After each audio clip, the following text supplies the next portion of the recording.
Introducing Brian Blogs audio articles, now available only at Brian Blogs Corner Club at www.patreon.com/Brian Too Bad TV Solange, my newest upgrade for valued patron members.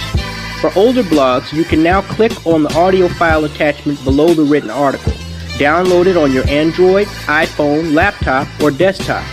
For newer blogs, simply click on the audio strip as seen in this illustration, and then listen along as you read it, or just choose to listen as I personally narrate yet another one of my classical masterpieces. It will be just like listening to my public videos on YouTube, BitChute, and Black Avenger TV, only you will have exclusive access to audible and written material available only to paying patron members. For as little as $7 a month, you can become a member of this important club of like-minded thinking individuals. Get the latest updates on news, stories trending on social media, and cold case files, as well as new revelations on historical events and political issues. With Brian's blog audio articles, you now get twice the content for the same price. Again, if you want to enjoy a members-only club where you get to choose whether you want to read or listen to my awesome content, sign up for as little as $7 a month. That's less than a standard fast food combo meal these days. Become a member of Brian Blogs Corner Club at www.patreon.com/Brian Too Bad TV Solange and enjoy exclusive access to audio article blog library only available at the Brian Blogs Corner Club today.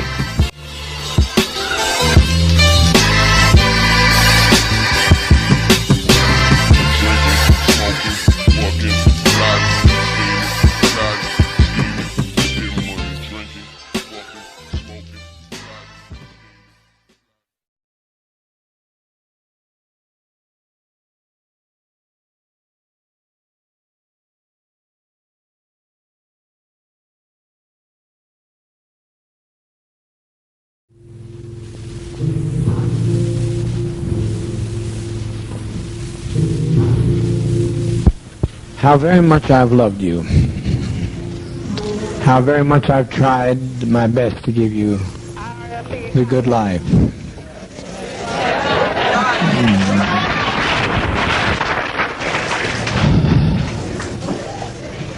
But in spite of all of that I've tried, a handful of our people with their lies have made our life impossible. There's no way to detach ourselves from what's happened today. Not only we're in a compound situation, not only are there those who have left and committed the betrayal of the century. Some have stolen children from others, and they're in pursuit right now to kill them because they stole their children. And we are sitting here waiting on a powder keg. I don't think this is what we want to do with our babies. I don't think that's what we had in mind to do with our babies. It was said by the greatest of prophets from time immemorial, no man takes my life from me, I lay my life down. So to sit here and wait for the catastrophe that's going to happen on that airplane, it's going to be a catastrophe. Almost happened here. Almost happened. The congressman was nearly killed here. But you can't steal people's children. You can't take off with people's children without expecting a violent reaction. And that's not so unfamiliar to us either. Even if we were Judeo-Christian, if we weren't communists, the world, the kingdom suffereth violence, and the violence shall take it by force. If we can't live in peace, then let's die in peace.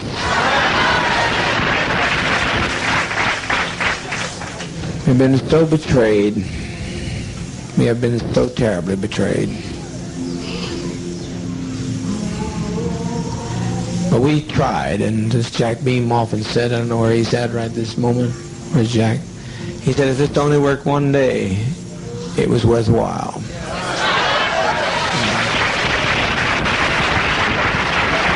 Remember the Oliver woman said she'd come over and kill me if her sons wouldn't stop her. These are people, the peddlers of hate.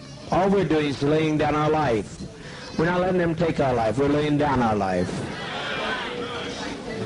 We're taking their lives. We just want peace. No more pain, Al. No more pain, I said, Al. No more pain. The Red Brigade showed them justice. The congressman's dead. Jim Cobb is laying on the airfield dead at this moment.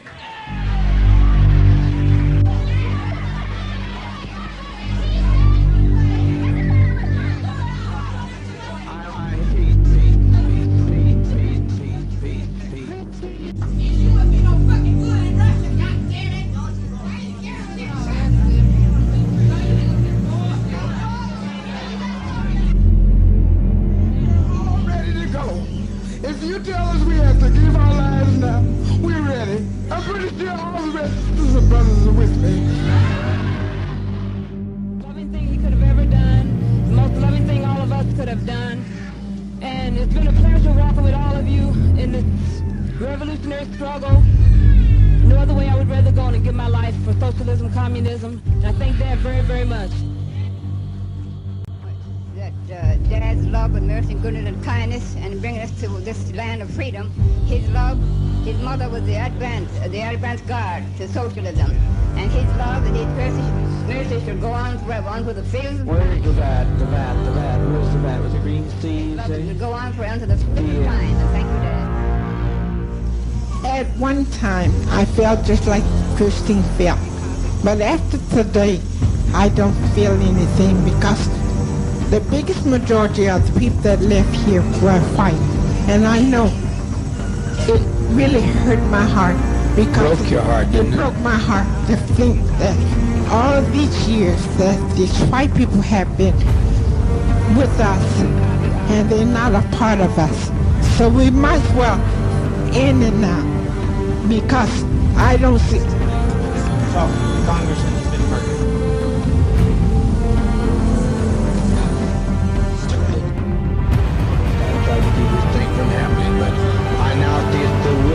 The will of sovereign being that this happened to us. That we lay down our lives in protest against what's being done. All right, now everybody hold it. We didn't come. Hold it. Much longer to maintain. To lay down your burdens. I'm going to lay down my burdens down by the riverside. So we lay them down here in the side of Guyana. What's the difference?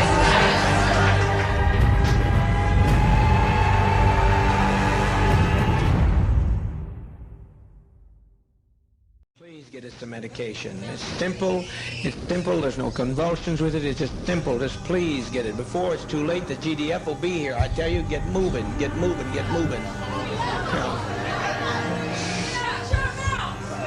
afraid to die.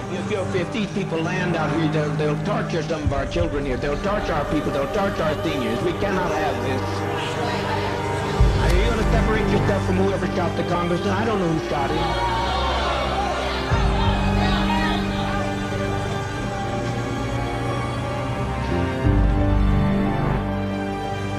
No man didn't take our life right now. He hadn't taken it. But when they start parachuting out of the air, they'll shoot some of our innocent babies. I don't want to see this, Christine. Because they got to shoot me to get through to some of these people. I'm not letting them take you, Charles. Can you let them take you, Charles?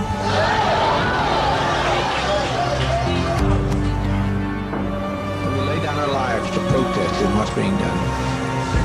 The criminality of people, the cruelty of people. Who walked out of here today? Did you notice who walked out? Mostly white people. Mostly white people walked. I'm so grateful for the ones that didn't, those who knew who they are.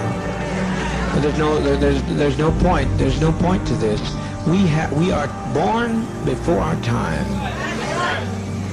They won't accept us. And I don't think we should sit here and take any more time for our children to be endangered, because they come after our children and we give them our children, then our children will suffer forever.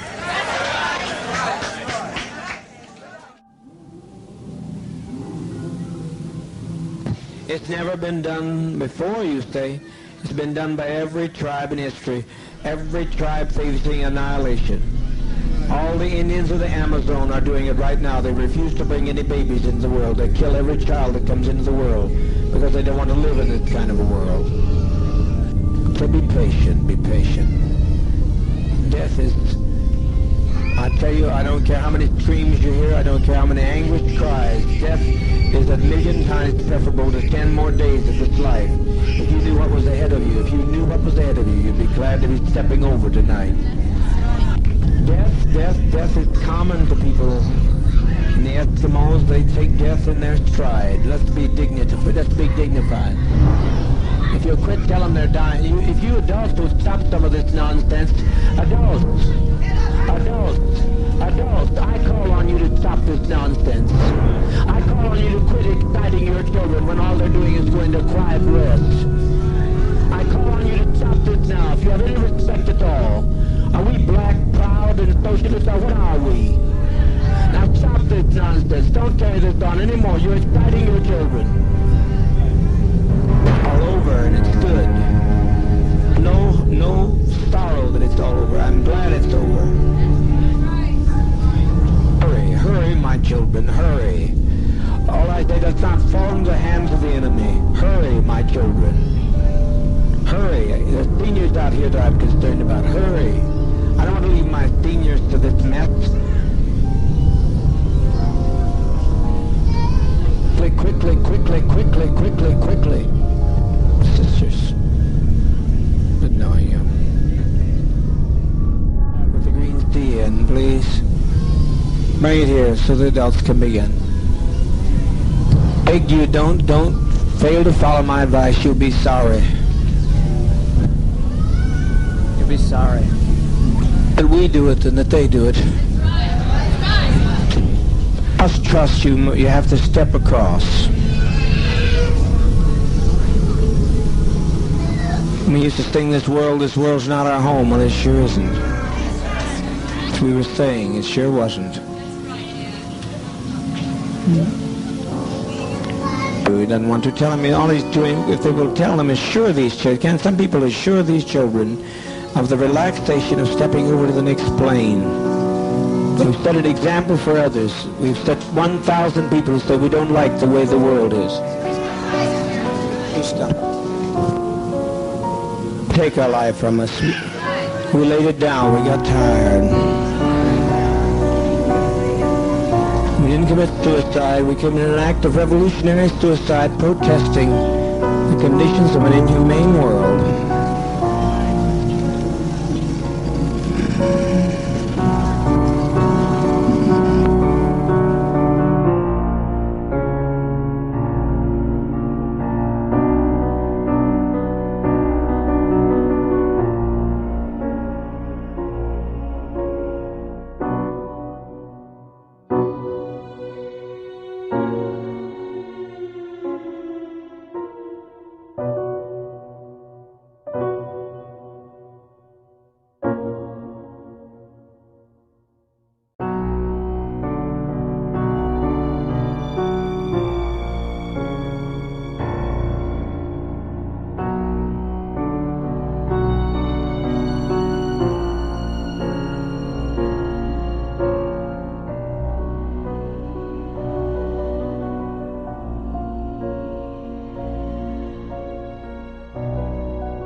Started as an effort by a charismatic preacher to build a new society, but it ended, of course, with the tragic deaths of more than 900 people. Here's NBC's Joe Fryer. Jonestown was supposed to be a paradise in the South American jungle. It was anything but. The saddest part about this tragedy is that good, decent people died who were well-intentioned. The story begins in America during the 1970s when Jim Jones created a religious movement called People's Temple. The charismatic minister fought for civil rights and had a multiracial family. It was the original Rainbow family, including his adopted son, Jim Jones Jr. Did his message at the time resonate with you? Yes. No isms, no sexism, racism.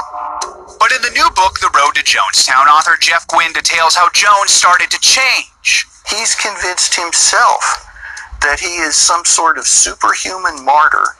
Jones persuaded nearly 1,000 followers to move to a remote jungle in Guyana. The concept was to build a new world. A socialist utopia. Jonestown was described as his paradise, and it was not. Former member Leslie Wagner Wilson says followers were overworked and underfed. And then as time wore on, I realized that there was no future in Jonestown. Jim became increasingly paranoid. Jones was obsessed with revolutionary suicide. He felt followers should be prepared to die for their cause, even having them drink fruit punch he claimed was poison. Only after most of the people drank the liquid did he tell them, it's not poison, I was just testing you. In November 1978, a concerned congressman, Leo Ryan, flew to Guyana to investigate, accompanied by NBC News. While some followers praised Jonestown, others wanted out. What is your wish today? To go back home and rest home. As the congressman left, he took 15 defectors with him, angering Jones. People play games, friend. They lie. What can I do about lies? Are you people going to leave us? I just beg you, please leave us. He ordered gunmen to follow the group to the nearby airstrip, where they opened fire. 5 were killed, including Congressman Ryan, NBC correspondent Don Harris, and cameraman Bob Brown. Sound engineer Steve Sung and field producer Robert Flick escaped, as did Ryan aide and future Congresswoman Jackie Spear. Back at the commune, Jones gathered his followers for a final sermon. We have as much of this world as they're going to get. Let's just be done with it. Let's be done with the agony of it. This time, Jones served a punch spiked with cyanide. More than 900 died, 300 of them children. Jones shot himself. We know from autopsies conducted later that a considerable number of people were held and forcibly injected with the poison. In the end, how many relatives did you lose? I lost 11 relatives. Wagner Wilson and her 3-year-old lived because they were part of a small group that escaped during the confusion that morning, hiking through more than 30 miles of dense jungle to safety. How scared were you to try to escape? I was terrified. I was waiting for a bullet to hit at any moment. I was prepared to die on that day. I don't know how I can ever describe it in words. Jim Jones Jr., 18 at the time, lost his wife, but he lived because he was in Georgetown, Guyana's capital, as part of his frequent public relations work for the temple. So the $1 million question is, would I have done it? I can't say I would, but I can't say I wouldn't have. That shows how much power Jones had. And part of that, I believe, is because we all are looking for a place to fit into the world. We're looking for love. We're looking for acceptance. And Jim Jones provided that. Today, a memorial in Oakland serves as a remembrance for those who died, predominantly African Americans and the elderly, whom Jones's initial message resonated with. I think the lessons of Jonestown is to really go within so you don't have to go without. It's better to live for a cause than die for it. Despite what happened, the minister's son still goes by the name Jim Jones Jr. I'm proud of the upbringing and the education I was given. That's a lot to be proud of. I also have to accept the horrific tragedy that my father caused, but he caused it, not me. For Today, Joe Fryer, NBC News. Looking back, I remember the headlines around that time, and it was just, you almost couldn't even get your arms around the idea of what had happened there. It's unfathomable. I don't think there's been anything like that since. It's so many minors, over 300 children. Yeah, so sad. Man, it's unbelievable how weak-minded black people are. Unbelievable. I mean, since the slave plantation till now, it's just unbelievable how they will follow and deify Whitey over a fucking cliff. Literally. Hey, what's going on, YouTube?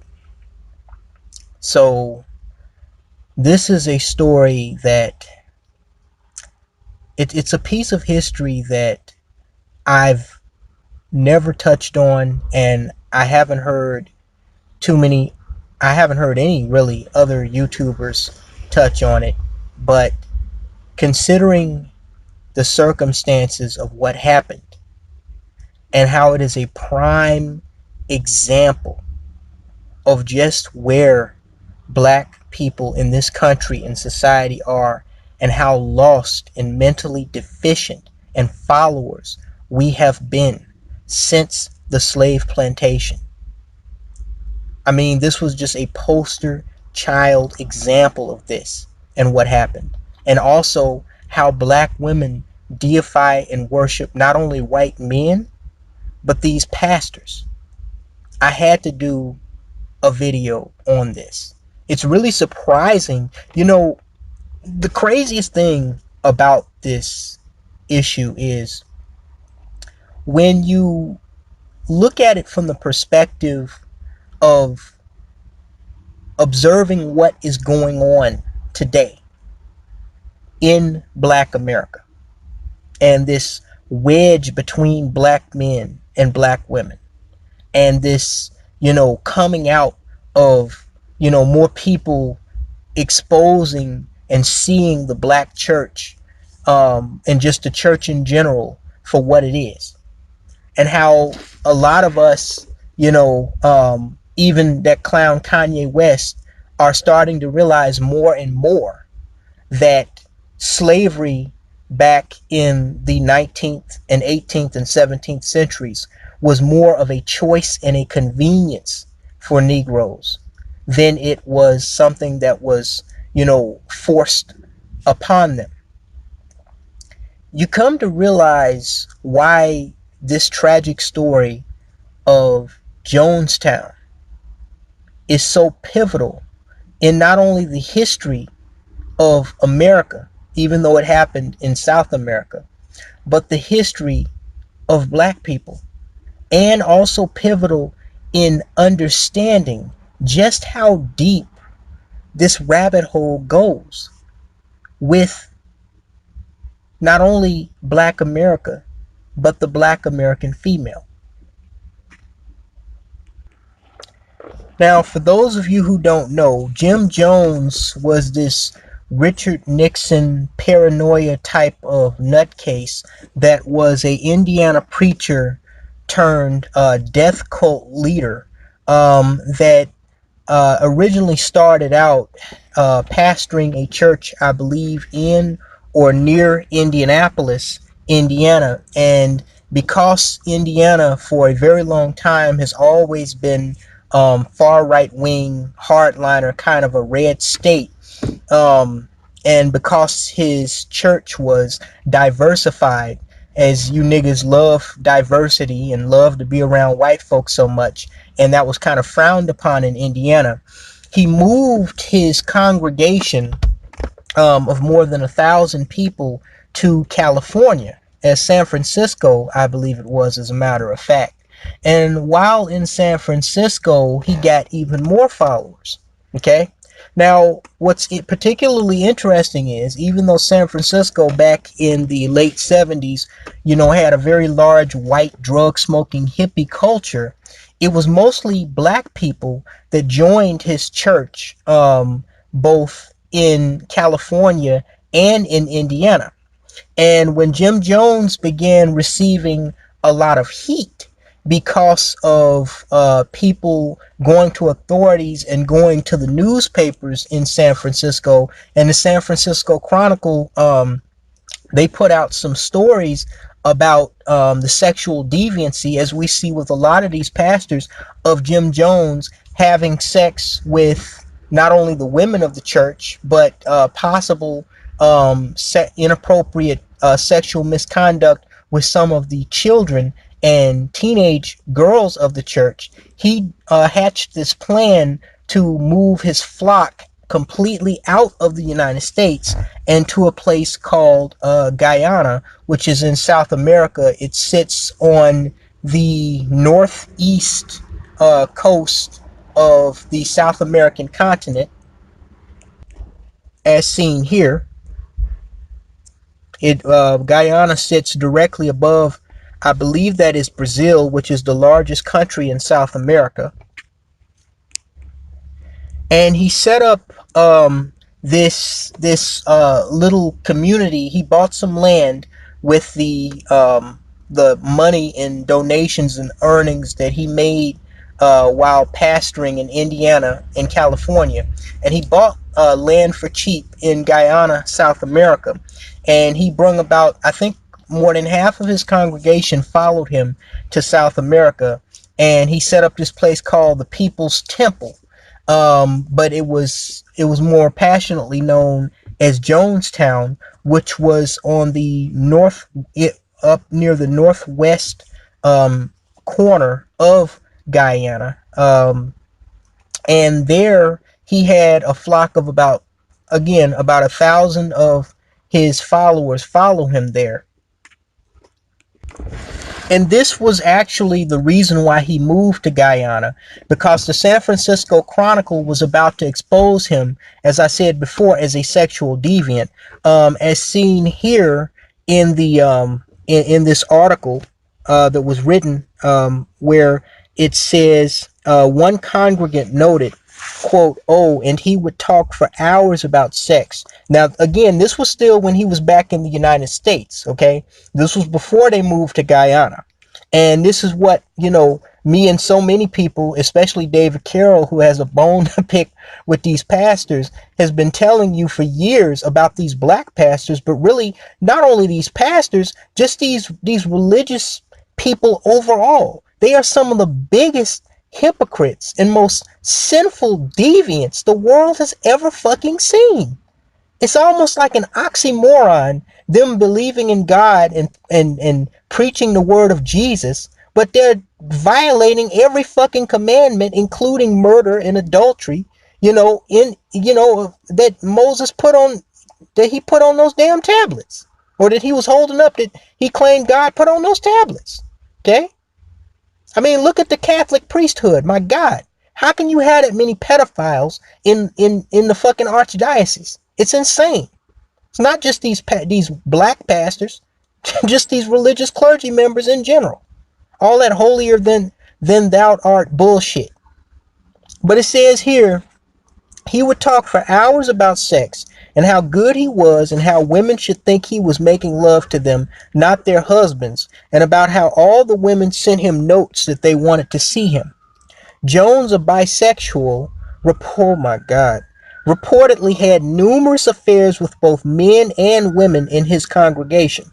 His former bodyguard claimed that Jones appointed one of his secretaries to arrange for women church members to sleep with him. He was also arrested in a Hollywood theater on lewd conduct charge after an undercover Los Angeles policeman said Jones had tried to molest him. What the fuck? So y'all see the sexual deviancy of these motherfuckers? Like Jim Jones. You see what we're talking? This is nothing new. It's just like black women, fucking black and fucking white men during the slave days. I told y'all. And they want to act like this, swirling and dating out is something new. This sexual deviancy of these pastors and these religious clergy members, including these Catholic priests and these black pastors, is nothing new. Eddie Long, ring any bells? This is nothing new. This shit has been going on for fucking centuries. Okay? And and the other thing that's really crazy, because a majority of his congregation was black, most of the women and men that he was fucking were black. You know this. And what did I told y'all ass about all this fucking diversity bullshit? What did I tell y'all? I told y'all before, I will tell you again. Diversity for black people at least, is a myth. Okay? Desegregation was one of the worst things that ever happened to black America. Why? Because when you are in a situation where you are intermixed with other race groups of people who are more dominant in the society that you are mixing into, okay? What you are going to see is you're going to see an unbalance. You're going to see an imbalance in the direction of power and resources going to the dominant group. Okay? It is not going, no matter what they tell you, No matter what liberal policies they try to pawn off on you, it is not going to be equally, spread out amongst the different tribes. Okay? The tribe that has the most power and influence is going to get the most and the best resources. Okay? So essentially what happened when black people became desegregated, and this myth and this lie of diversity, was dropped on our heads, where we thought we were as good as white Americans just because we allegedly won the civil rights movement. You saw basically a already, dominated group of people being put into a situation where they were at the bottom of the totem pole in a society where white people were at the top of the heap. So, and look at all these beautiful black children that died at Jonestown. Jesus. They say a third of the people who died were children, and a third of them were black children. Like 300 people died, 900 people died, 300 of them were children. And I can guarantee almost all the beautiful black children in this photo died. But again, it's equivalent to like if you have 3 people that are stuck in a hole, like a oil well or something, just random. Just, okay, you put 3 people in a hole and they can't get them out. So they throw supplies down to them, right? The person that's on the top, if they're standing on top of each other, or, if they're at different levels in the hole, the person at the very top of the hole is going to get the best food, they're going to get the best resources. The person at the very bottom, at the base, they're going to get what's left. Okay? So essentially all white people did was they transferred black people from a form of slavery where, we were forced, to be dependent on this system, to the point where we volunteered to be dependent on basically the same fucking system. Okay? And we were still getting the low end of the stick in regards to resources, or what Cynthia G calls tangible benefits. Okay?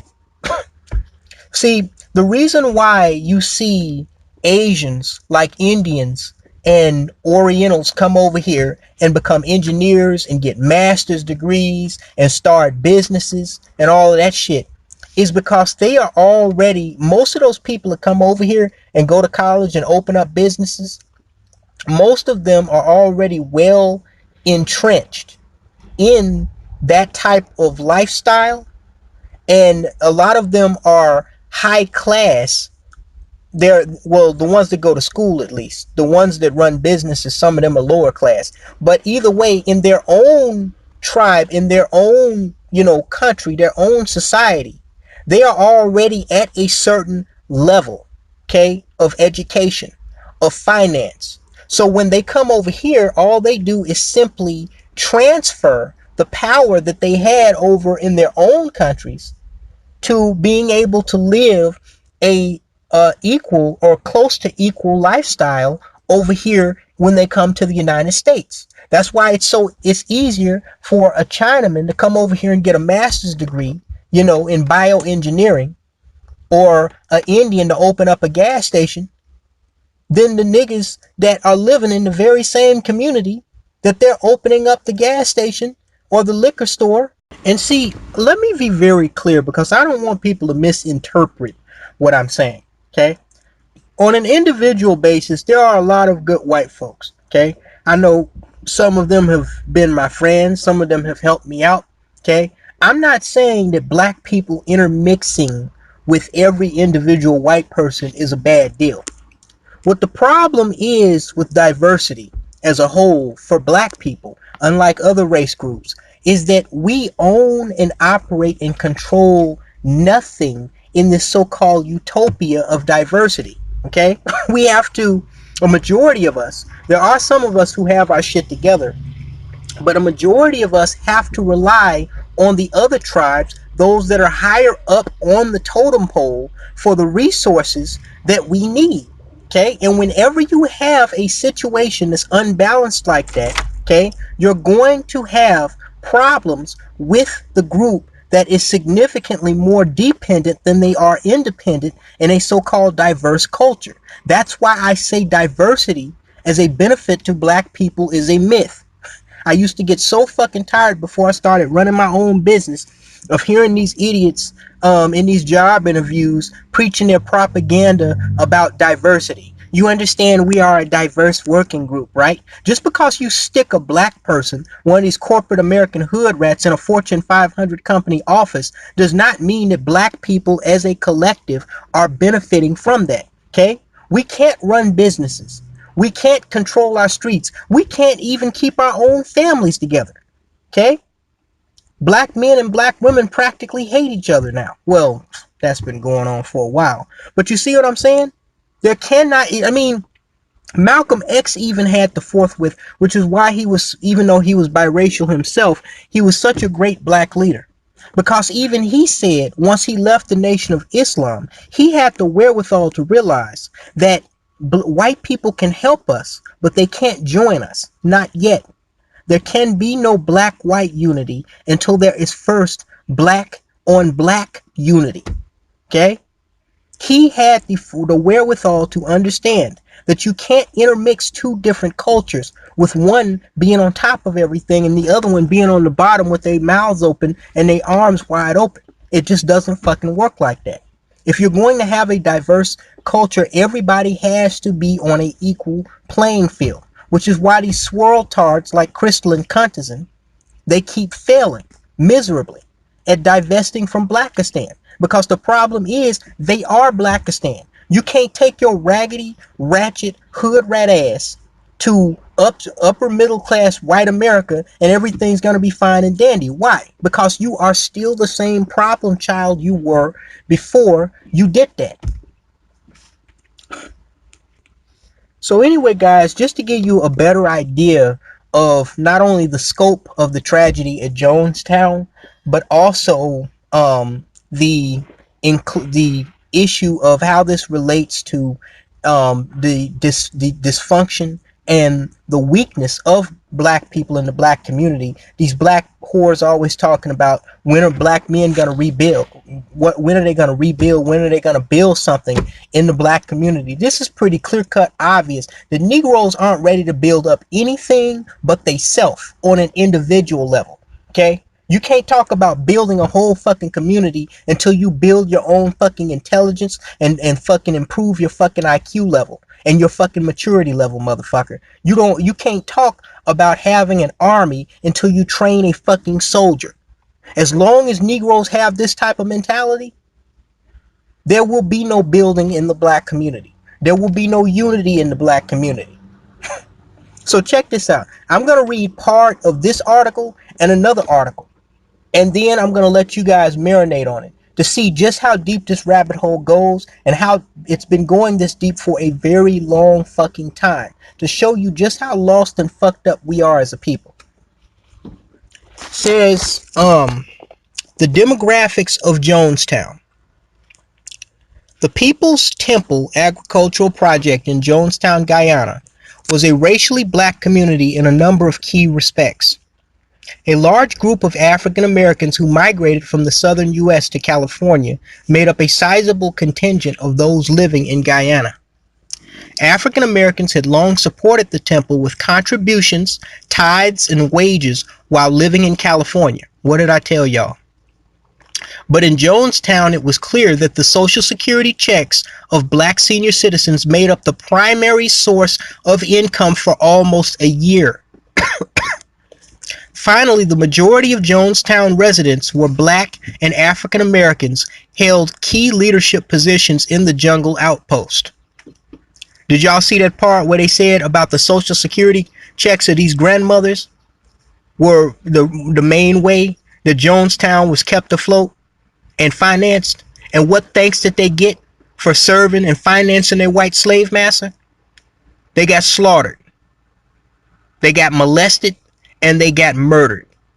That's what they got. But let's keep reading. Let's see. It says this article expands upon previous demographic studies of Jonestown, which documented the fact that the project had a predominantly black membership. We attempt to further the discussion of People's Temple by considering that black membership with additional data unavailable to previous studies.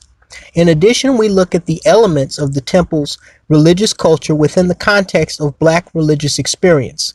This framework helps to illustrate or illuminate and clarify practices within the movement.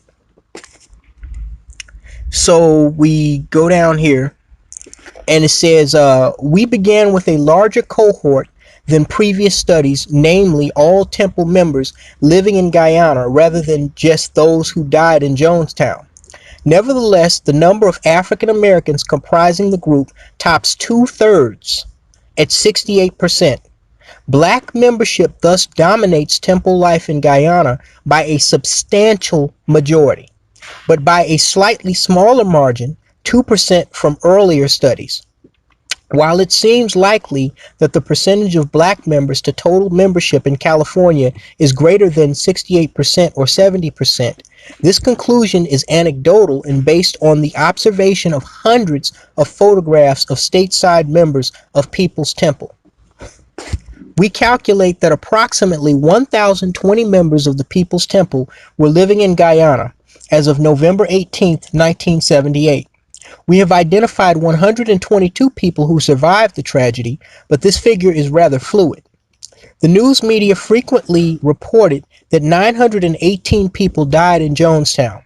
This number includes 4 non-members and 1 member who were killed at the Port Kaituma airstrip outside Jonestown and 4 members who died in Georgetown. We have come up with names of 900 individuals who we are fairly certain died, though many of these are children never identified who were presumed died because the custodial parent also died in Jonestown.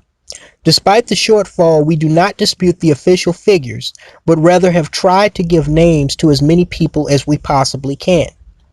Almost twice as many females. Listen to this, guys. Pay attention to this. Ain't this some deep shit? What did David Carroll tell y'all about these black women in these damn churches? What they tell you? They're getting pimped out by these pastors and they're financing these pastors. Check this shit out. And I got another article touching specifically on this that I'm going to read to you guys as well. Almost twice as many females as males lived in Jonestown, which became significant when we look at leadership patterns in the community. Black females made up the largest group of residents of Jonestown, 45%, nearly half of Jonestown. Just like more than half of these black churches are black women, and not only black women, I'll bet Buffalo nickel, single black baby mama women. What did I fucking tell y'all? What have we been telling y'all about these pimp pastors in these churches? And how vulnerable black women have been to them, and how she helped with the co-conspirator, the black church, to destroy what was left of the black community after the civil rights movement. What did we tell you? See, what I'm starting to learn and realize is that Jonestown was just a smaller version of what is happening in Black America on a much larger scale. It was just a small sample of what we see going on to this very fucking day. The dysfunction in these churches, the dysfunction overall in the black community, the deification and worship of whiteness overall, not just white men or white women. Okay, the financing of these pimps in the pulpit on social media, like Cynthia G and Crystal and Karazin. Okay. This is something that has been going on for decades. And Jonestown was like an exemplary of that on a smaller scale. Says 45% of Jonestown was black women, with white females comprising only 13%. And do y'all remember when I showed y'all that video earlier where NBC Today, they were looking back on Jonestown, like 30, 40-year anniversary or whatever. Remember how in the part where the U.S. congressman that was killed at the airstrip, how he came to Jonestown to check on people that were former citizens in his, in his district. When he came to check on them, okay, when they pointed the camera talking about the majority of people at Jonestown that said it was a great place and wanted to stay, they showed the little black kids and the black women jumping up and down and clapping, like they were happy. When they talked about the people who wanted to leave Jonestown, okay, they pointed the camera and showed the white woman that was being interviewed by the reporter, okay. And another untold part of Jonestown is the handful of people, I think the 15 people, most of the 15 people that actually left Jonestown, 5 of whom were killed at the airport, most of them were white, okay? There were almost no black people and definitely no black females in that group. They wasn't leaving the white man that they worshipped. No fucking way. No fucking way in hell. It says black males made up 1/5, 23%, with white males making up 1/10, and the remainder falling in the mixed or other categories. Clearly, women played an important role in the community, both numerically and organizationally. Of course they did, because he was fucking them. Says the geographical distribution of where people were born indicates a strong southern black presence, as Hall observed. The U.S. map indicates from which states 10 or more members of People's Temple originated. California, of course, is the largest as the temple's base of operations, 374, with Indiana coming third, 61, as its place of origin. But the chart shows that 345 came from 9 southern or border states, with 93% of these members being African American. Look at this shit, y'all. Look, the blacks that were in People's Temple, Jonestown, before the cult suicide and mass murder.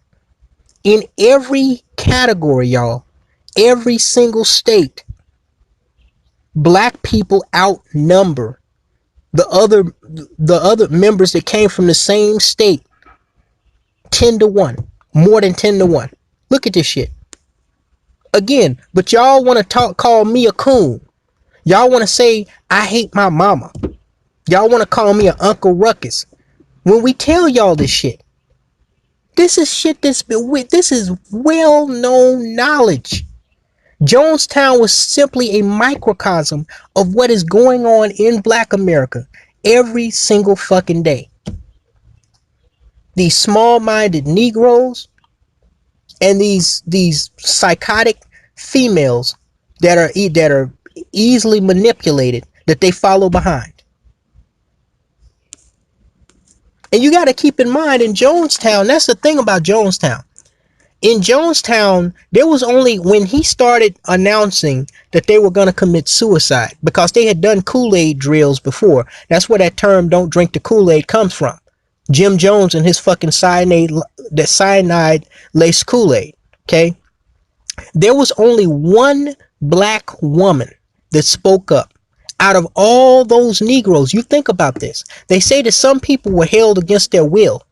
But Jim Jones, now hold on a second now, because they like to make it seem like a lot of these people were murdered at Jonestown. You think about this. There are 1,000 people at Jonestown, 900 of which we know died. A majority of those were black children and black women. Okay? Jim Jones only had a handful of loyal, true believer followers that he gave out guns to. Almost all of these were men. Okay? There was like a handful of white men and a handful of black men that were his, enforcers, so to speak. There was no more than a dozen of these men. Even if these men poured fire into the crowd that day at Jonestown when them people were massacred, there's no fucking way they could have killed all of those people before those people either A, overran and killed them and Jim Jones, or B, scattered in all fucking directions and left Jonestown and left Jim Jones, to his psychotic state to kill his fucking self along with his true believers. The truth of the matter is of Jonestown. And hold up, because you know what? Before we get to that, let me finish reading this. Many of these African Americans died on November 18th, 1978. The proportion of blacks who died, 69%, does not differ significantly from the proportion who lived in Guyana, 68%. Wow. So that means only 1% of somebody else actually died that wasn't black. That's fucked up. Figure 4 shows that almost half of those who died in Jonestown were black females, 47%, corresponding to their presence in the community, 45%, while black males also died at the same proportion as their presence, 22%. The gender-race distribution shifts when we consider who survived the tragedy by either being in Georgetown, the capital, or by leaving Jonestown on November 18th. Only 1/3 of the 122 survivors were black females. Wow. About 1/4 of the survivors were black males, several of whom were members of the community's basketball team. I'm not even gonna go there. Jim Jones had a basketball team and there was niggas. It's not even worth going there. I mean, at this point, the cat's out the bag. We ain't even gotta go there. Let's just keep reading. In Georgetown that day for a championship basketball game, in fact, almost a tenth, 9% of the male survivors belonged to the basketball team. So the only reason black men was there is to play basketball. Is this not a replica of what we see in the way these white fucking liberals that preach diversity control these black fools today? Is this not an exact replica of that shit? I'm asking y'all, is this not an exact replica of this shit? Are you fucking serious? The NBA ring any fucking bells? The church ring any fucking bells? Diversity ring any fucking bells? Deification of whiteness ring any fucking bell? Oh my god. It's too hot. I can't do this right now. Let me just finish reading. And then you have these whores like Crystal and Kerosene talking about divest. Negro, divest from what? Divest from what? What are you gonna divest to? You gonna go out of the frying pan into the fire? What, man? I'm done with this, man. I mean, we didn't seen what we need to see from this. Well, let me just finish. It says 14% of the survivors were white females, but the percentage of white male survivors surpasses their presence in the community, 19% as opposed to 10% overall. Only 30 children under the age of 19 survive. Jesus Christ. With that figure dropping to 14 survivors under the age of 10. Wow. Do I really want to read all of this? Oh my God. The numbers show two age bumps for those living in Guyana, namely a large number of children under 20, as well as those in their 20s, and secondary group of senior citizens. 130 children were under the age of 10, 234 were between the ages of 10 and 19, and 186 were in their 20s.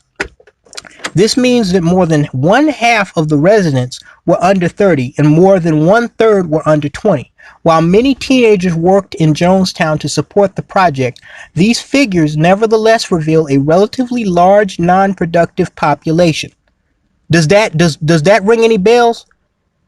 Welfare? Does that ring any bells? An unproductive population relying on a white savior.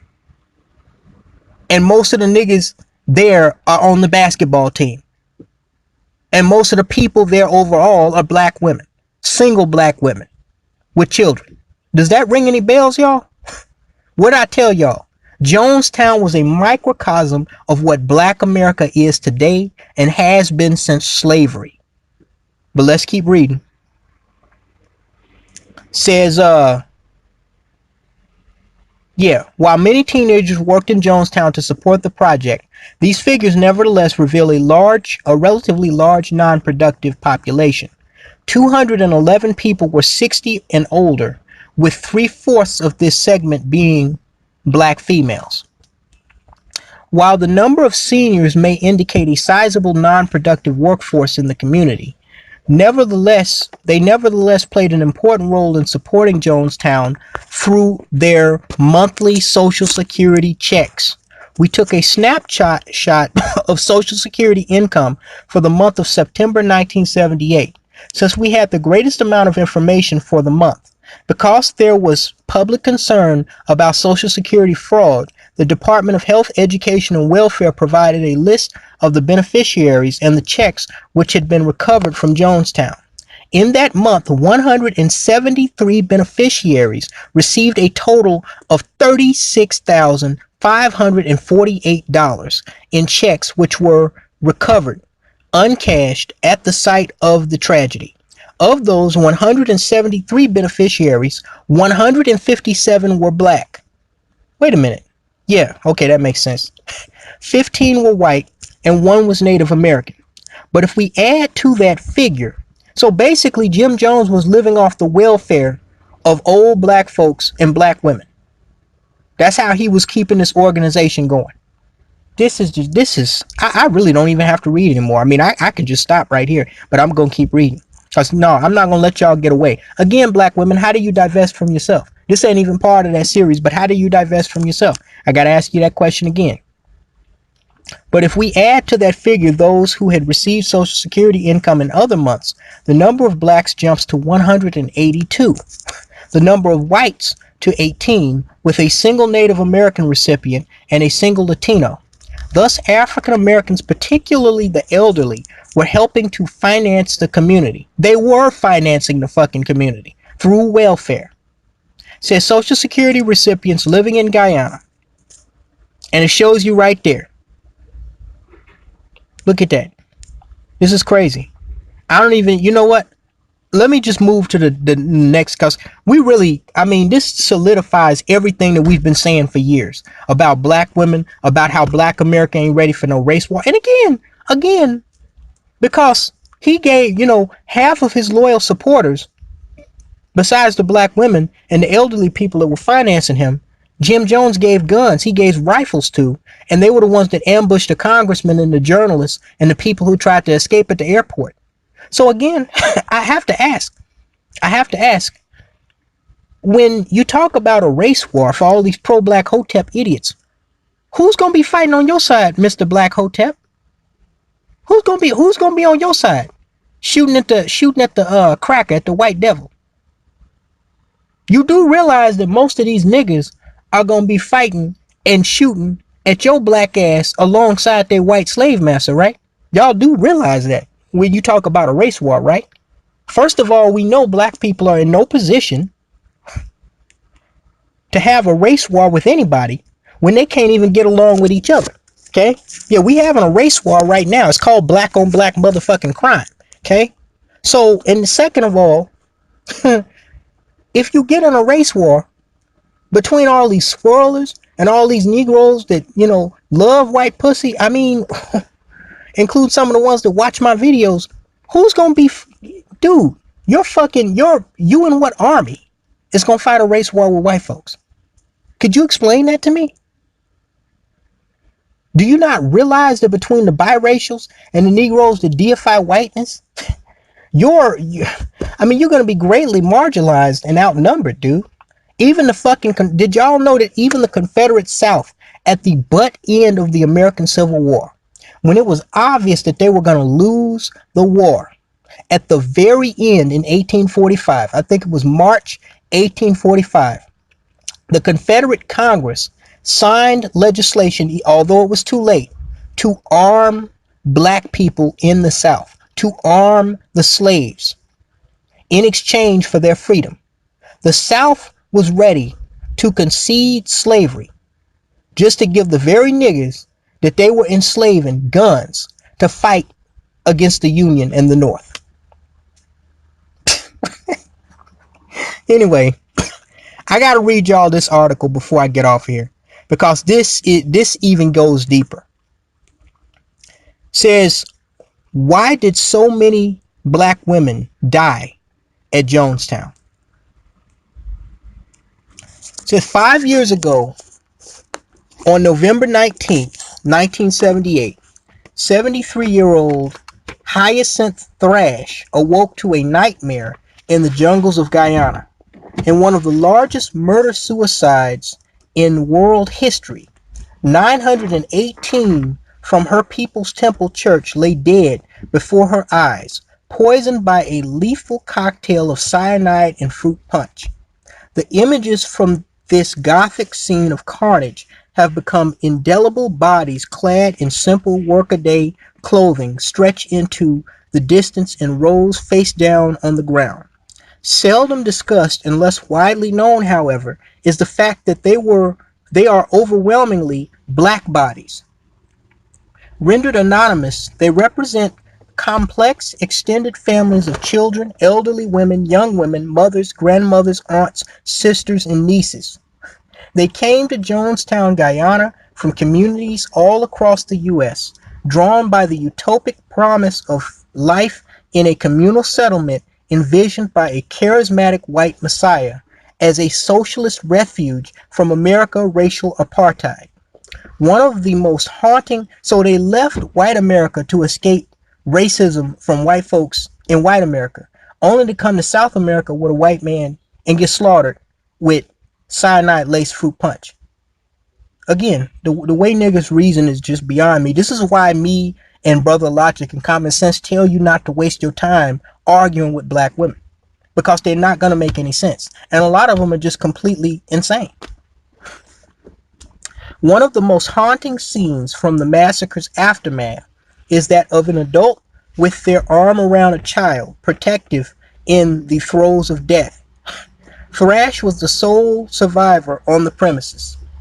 Although the gruesome final snapshot of Jonestown is burned into the American popular imagination, the prelude, they need to make a movie about this shit. Some black director that's serious, like John Singleton, rest in peace.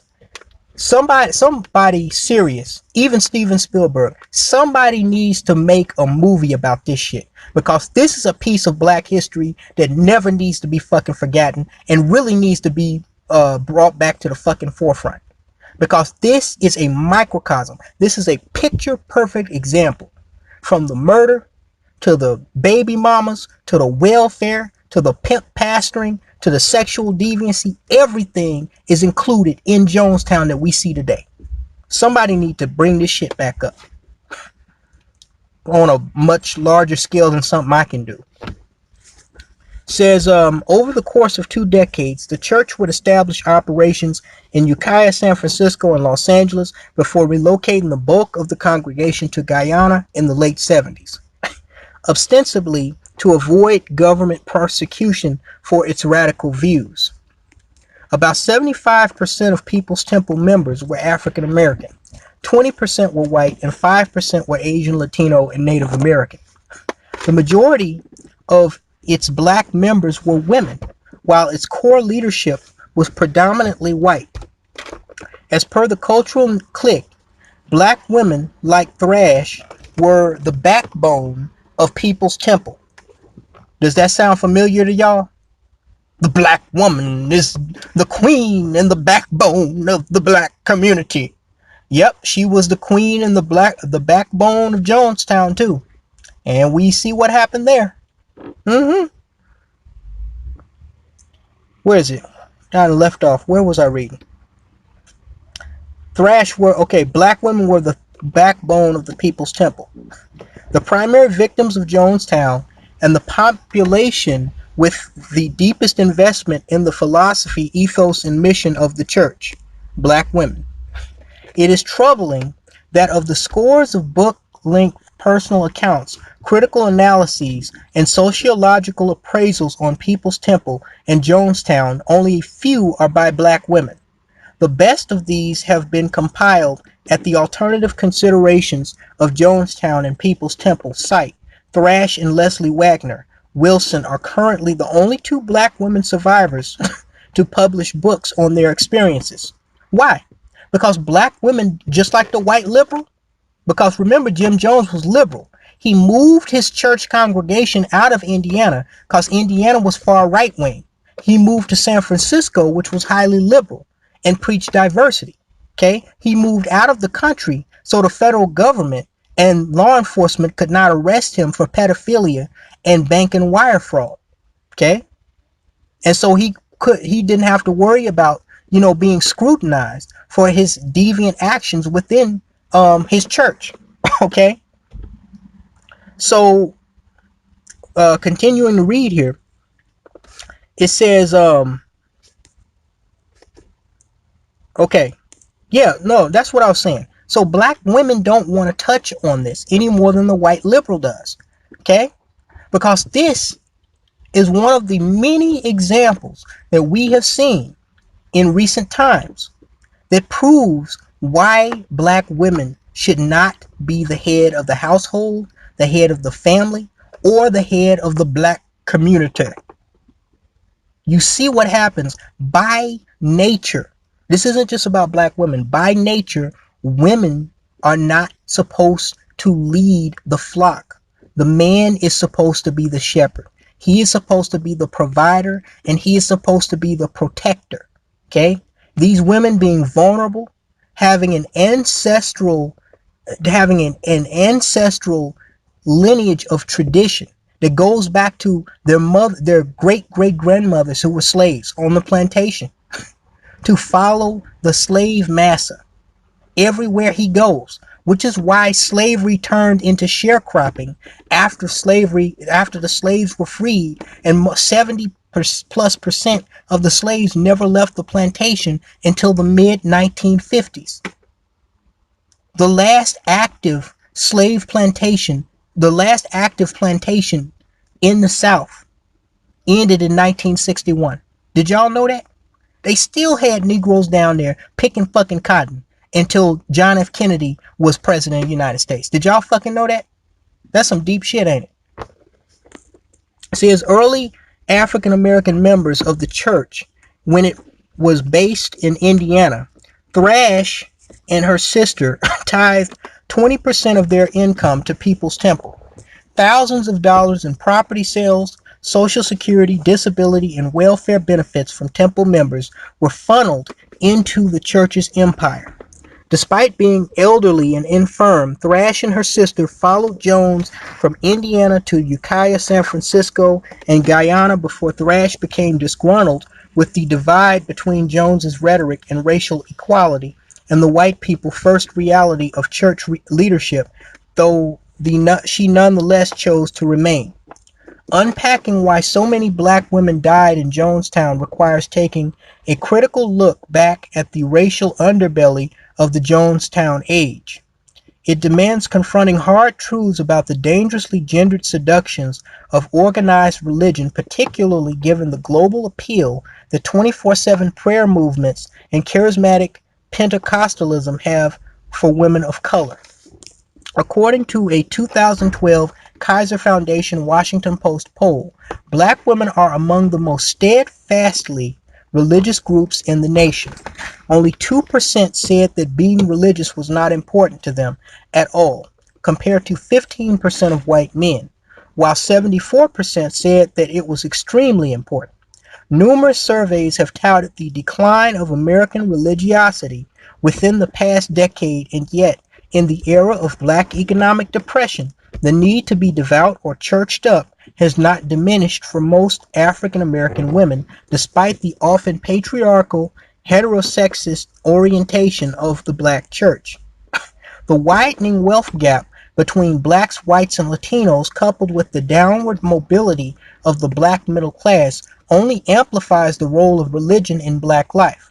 Because charismatic faith movements thrive in the presence of socioeconomic and political turbulence, black religiosity is flourishing, as the breakout popularity of the new reality show Preachers of LA attests. You know, somebody had brought this up in regards to Islamic fundamentalism and, terrorist extremism.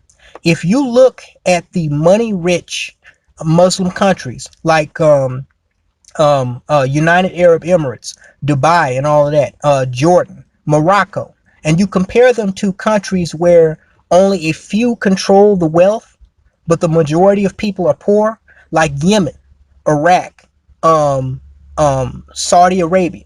Okay, if you compare those countries to like United Arab Emirates, Morocco, Kuwait, what you will see is a huge disparity in where suicide bombers and terrorists that go to those training camps and join ISIS come from. Okay, a majority of these Arab men that are doing this shit come from largely impoverished areas. It is easier to manipulate poor people who don't have shit.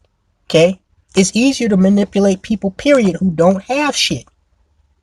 In this religious crap, no matter what religion you're talking about, no matter what group of people you're talking about, people turn to extremism, both political and religious, when they don't have shit. Because they basically transfer their energy from, maintaining a decent lifestyle into something else. People's Temple rose to prominence in San Francisco during the turbulence of the post-civil rights, post-Black Power, post-Vietnam War era. A self-proclaimed Marxist who fetishized Black liberation struggle, Jim Jones actively courted the support and approval of the Bay Area liberal political establishment. He skillfully mined the language of social justice, racial equality, and anti-sexism in an era in which disillusion with the possibility of freedom from institutional oppression ran high. He touted a liberation theology ethos, what he called apostolistic socialism, which married the best parts of the Christian social gospel with a vision of communalism and egalitarianism that more closely aligned with his inherent atheism. Initially, his rhetoric was actually in the array of social welfare programs such as free community meals, housing, and healthcare. Sound familiar? For church members, though it would ultimately be perverted through a systematic pattern of paranoia, abuse, and persecution fueled by Jones and his inner circle. Numerous accounts document how temple members were party to and complicit in the public abuse, harassment, humiliation, and sexual exploitation of fellow parishioners.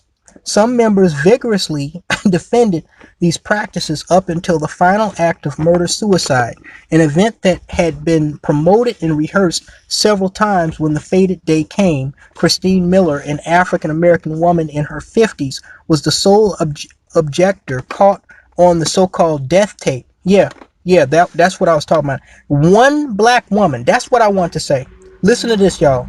When the fated day came, Christine Miller, an I don't know how they identified her, but Christine Miller, an African-American woman in her 50s, was the sole objector caught on the so-called death tape, challenging Jones's death decree until she was shouted down by zealous African-American temple members. She was the only woman on that tape that he recorded while him and his followers were killing themselves. Okay, she was the only one that challenged, and what she was challenging was that she said, okay, well, if we adults of the People's Temple want to, commit suicide, before the Guyanan paratroopers come here with the FBI, then we can do that, but we should at least let the children live. Our children shouldn't have to die because we choose to commit mass suicide. And it wasn't Jim Jones that shouted her down. It was other black people. If you hear that tape, if I find those tapes, I will put the link in the description box. You hear this one black woman out of, had to be over 400 or 500 black women, because they said half of Guyana was black women. And when you include the children, 90% of Guyana was black people, women and children. 90% of Jonestown was black women and children. And that points to a very painful point. Okay, his inner circle with the guns, they couldn't have forcefully murdered most of those people. Most of those black women not only injected themselves with that cyanide, they injected their children with that cyanide in the name of a suicidal, paranoid lunatic, fucking deviant lunatic called Jim Jones. They intentionally suicided themselves and their children on the orders of this white man. There's no way. There wasn't even a dozen people, I don't think, with guns. And the crazy thing is, most of them, half of his inner circle, his henchmen, left to murder the people at the airport. They wanted to leave. They followed them from Jonestown to the airport. Okay? So there was only a handful of people there. There's no way they could have shot or forcefully, inserted those people with that poison. Most of them, which were mostly black women, killed themselves and they killed their children because their white slave master told them to. I mean, do I really need to keep reading? I've been going on about this for about an hour now. Well, I guess we can read to the end. It says, where was I? Yeah. Says it's difficult to listen to or read these accounts without feeling the deep complicity of the community. As many survivors have stated, People's Temple was initially an uplifting experience because of its ability to unify members around the common cause of social justice. What did I tell y'all about these white liberals infiltrating all these black suffrage groups like Black Lives Matter and hashtag Me Too? They have a hidden agenda. They don't give a damn about your black ass. And they've been playing you and manipulating you and enslaving your black ass since the slave days. Hence the fact that the Dixie Democrats were the fucking Confederates, fighting to keep your black ass in chains. It says, its message of racial harmony and cultural diversity, there's that word, we just went over that half an hour ago, diversity the myth, resonated with white counterculture folk, aging white radicals, and progressive Christians looking for an alternative to insularity of mainstream traditions like the black church and people of color from all walks of life. But this veneer of equality hid a pernicious race and gender hierarchy in which the temple's vaunted inner circle was comprised of white women who were fatally loyal to Jones and his perverse will. This tight-knit cadre of white women was Jones's brain trust, acting as his psychological henchwomen and enforcers, handling temple funds, intimidating potential defectors, and seducing VIPs out of political expediency. To paraphrase San Diego State University professor Rebecca Moore, whose sister Carolyn Layton and Annie Moore were two of Jones's main lover lieutenants, if any People's Temple constituency had the power to stop the Jonestown massacre, these women did. But in issuing the burgos trappings of proper white femininity, they wound up reinforcing a white supremacist social order that some African American members likened to that of the plantation, complete with Miss Ann wielding a whip. What? Damn. Y'all, tell me I'm a prophet. Somebody in the comment section tell me that I'm a modern day prophet. Please. Please. In many regards, Jones became the charismatic white Jesus. Again, tell me I'm a prophet. I'm not writing this. I'm not writing this. I'm just reading y'all what somebody else wrote, which is co-signing exactly what I've been saying this entire fucking video. In many regards, Jones became the charismatic white Jesus father figure that so many black women are bespotted with today. The onlyest one alive, Thrash speaks of how Jones, straying from the Bible, was the fatal flaw of People's Temple. If he'd only been more of a God-fearing Christian instead of a false prophet who set himself up as God, then surely the massacre wouldn't have happened. No, the massacre wouldn't have happened if black women would know and stay in their place in the black community and in the black tribe in Black America. That's when the massacre would have never fucking happened. The massacre would have never happened. Instead of taking that fucking cyanide and feeding it to their damn children, they would have scattered in all directions outside of that fucking shed, Or they would have bomb rushed them motherfuckers and, up on stage and killed them stupid ass bastards. Then the massacre would have never happened. Don't try to blame it on one white man. That's bullshit. That man did not have the power, neither did his henchmen. There's no way they had enough physical power there to enforce that suicide decree on all 900 of those people that died. That's bullshit. Those people willingly went to their fucking deaths in the name of some white fucking lunatic that was a sexual deviant and a fucking welfare monkey. The fuck out of my face with that lying ass bullshit. Says she believes she was spared from the massacre because guardian angels were protecting her and God was in the plan. But where was God for the 918 dead? Some of the most devoutest women on the planet. I tell you where he is. I tell you where he ain't. He ain't in where you believe he is, which is the black community. He ain't in that church. This is just unbelievable. This is just unbelievable. You know what? I gotta save this picture. If this picture is savable, I gotta save this picture.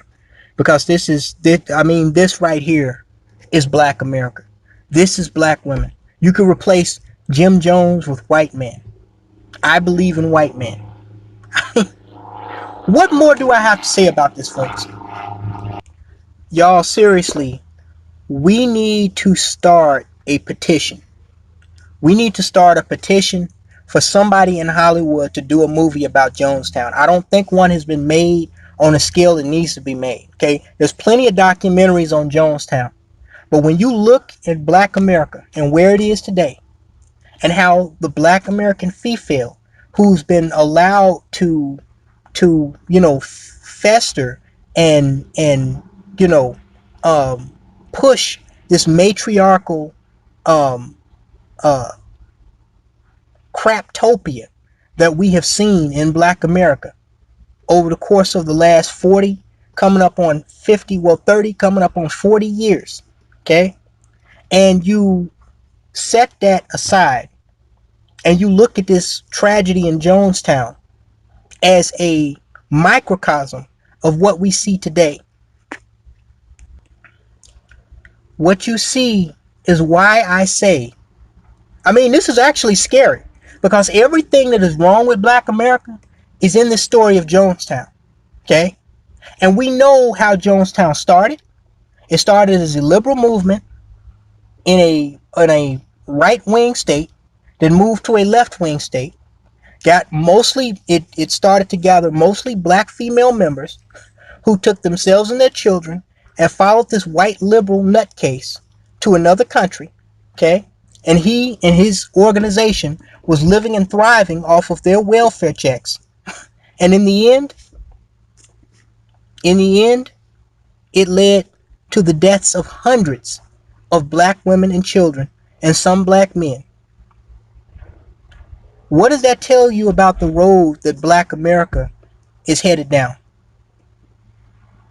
I said it before and I'm going to say it again. If something significant does not change for the black community in the next 100 to 150 years, this is going to be our fate. Talk to you later, guys.